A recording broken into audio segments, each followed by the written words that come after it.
भविष्य सांगण्याचा दावा करणारा भोंदू अशोक खरातवर महिला अत्याचार प्रकरणात गुन्हा दाखल झाल्यानंतर राज्यभर हे प्रकरण गाजत आहे.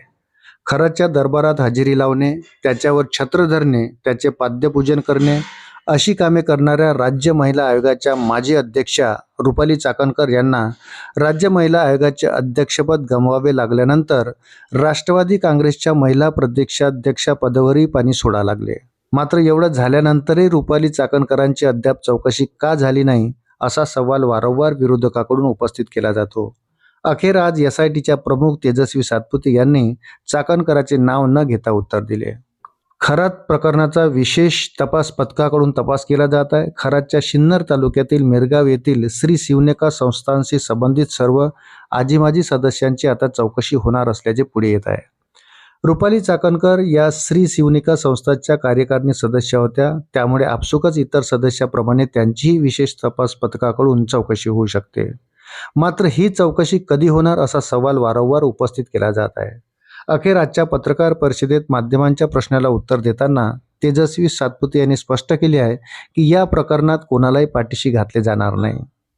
तेजस्वी सातपुते म्हणाल्या, एसआयटीने काहींना तपासासाठी का बोलवले नाही असा सवाल वारंवार विचारला जात आहे.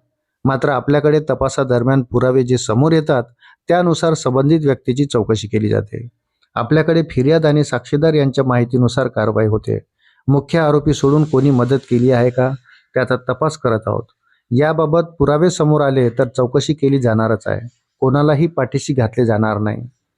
अलीकडेच अंजली दमानिया यांनी रुपाली चाकणकर आणि अशोक खरात यांच्यातील 177 फोन कॉल्सची माहिती उघड केली होती. सीडीआर लीक प्रकरणावर तेजस्वी सातपुते म्हणाल्या, शासन स्तरावर चौकशी होत आहे. चौकशी जे समोर येईल ते आपल्या समोर येईलच. गेली 17 दिवस यासाठी तपास करत आहे. चार्जशीट दाखल होईपर्यंत गोपनीयता बाळगावी. काही कारणाने आपण त्या आरोपीला व्हीसीद्वारे हजर करत आहोत. त्याच्या मालमत्तेबाबत अनेक प्रश्न आहेत. ईडीला आम्ही सगळी माहिती दिली आहे. त्यांना अजून काही माहिती हवी असेल तर ती देखील देऊ असेही तेजस्वी सातपुते म्हणाले. अशाच नवनवीन अपडेटसाठी व्हिडिओला लाईक आणि चॅनलला सबस्क्राईब जरूर करा. धन्यवाद.